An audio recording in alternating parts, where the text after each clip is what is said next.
छोड़कर मत जाना फरहान, प्लीज। फरहान प्लीज, मुझे छोड़कर मत जाना।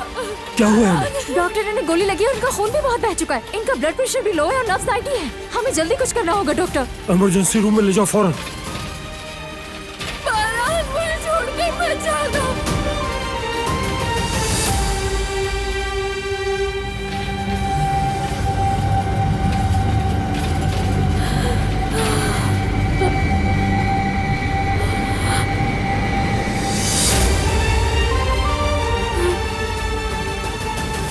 मुझे भी उसके साथ अंदर मैं जाना है। अंदर नहीं जा सकती, समझने की कोशिश करें, यही इंतजार करें। फरहान